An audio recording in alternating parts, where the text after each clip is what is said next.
¿Qué pasa? ¿Cómo va eso? Bienvenidos. Bueno, vamos a hacer un ejercicio puro de análisis matemático.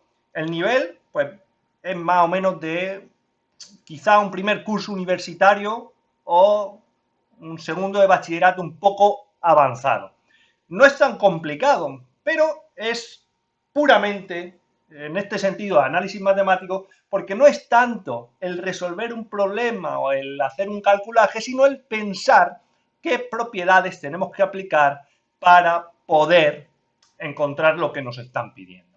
El ejercicio dice algo así, dice, nos dan una función g que sabemos que es continua, en un intervalo, continua en un intervalo. Y fijaros el detalle, en el intervalo 0,1 cerrado, lo cual quiere decir que tanto en el 0 como en el 1 la función es continua. Eso no significa que la función esté solo definida en este intervalo, sino que en ese intervalo es continua.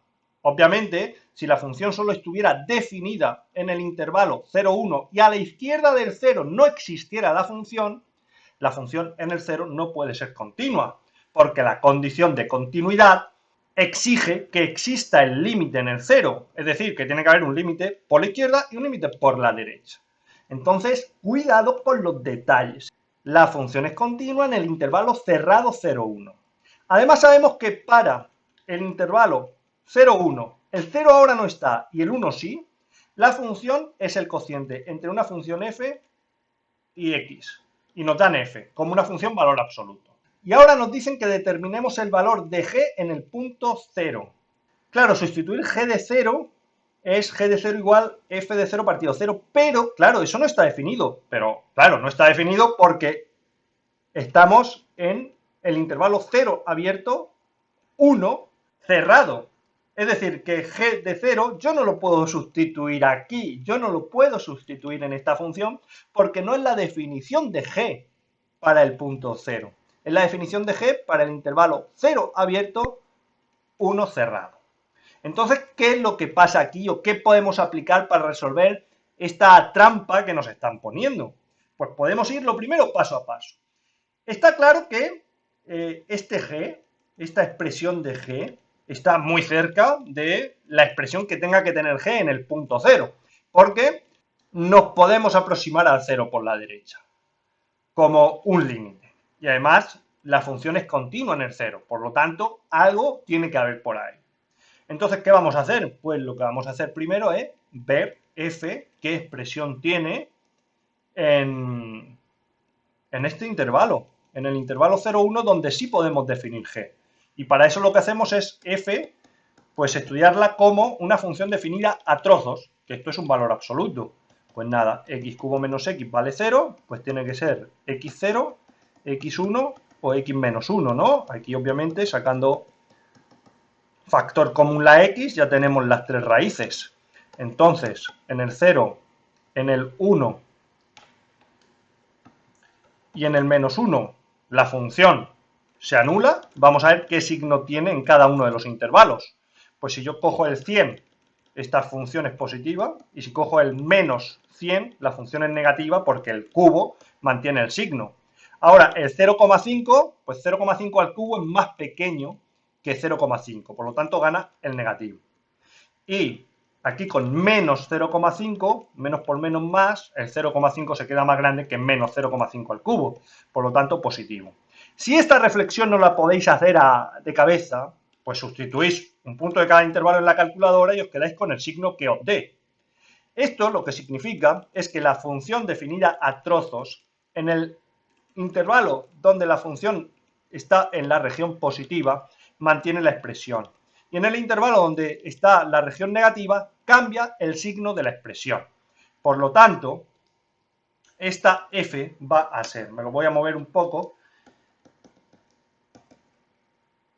va a ser de menos infinito a menos 1, esto cambiado de signo, es decir, x menos x cubo, para todo x menor que menos 1. Para entre menos 1 y 0, tal cual, x cubo menos x, porque es positiva. Entre 0 y 1, pues va a ser negativo aquí, pues cambia de signo, x menos x cubo. Y para más grande que 1, pues positivo, pues se queda tal cual. x cubo menos x.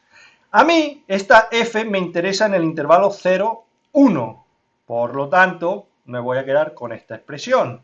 Y si os dais cuenta, no he puesto el igual en ningún sitio, porque está claro que el valor absoluto, yo le puedo poner el igual, que es donde se anula, en cualquier trozo. Y se lo voy a poner en el trozo donde más me convenga.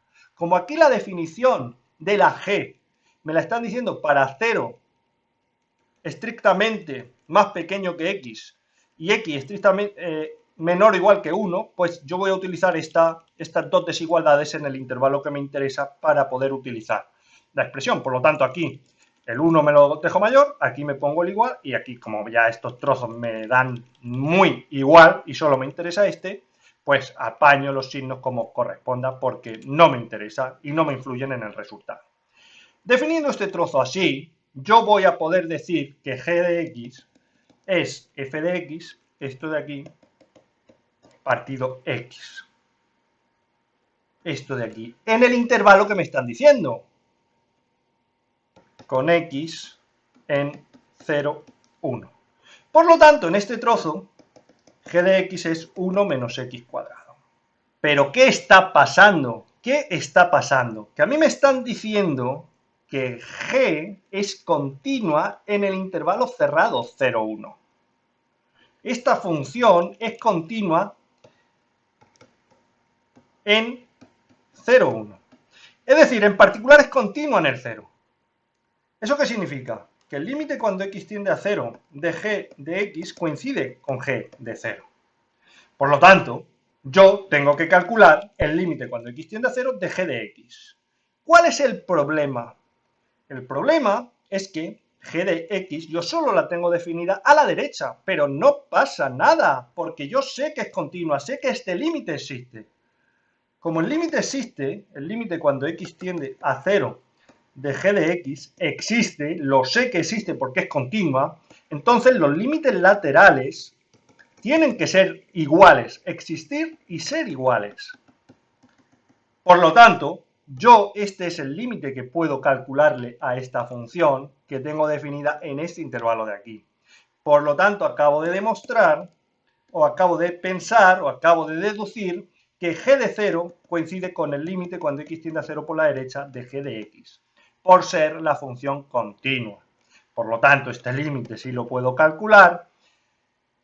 Lo tendríamos aquí de esta función, 1 menos x cuadrado,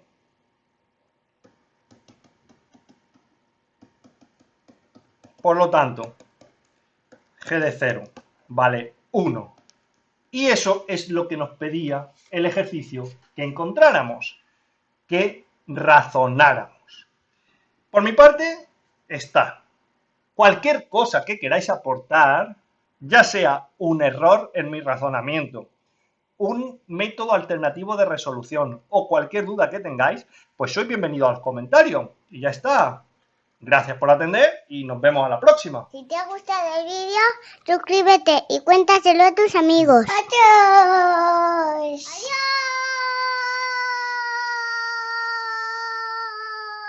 ¡Adiós! ¡Adiós!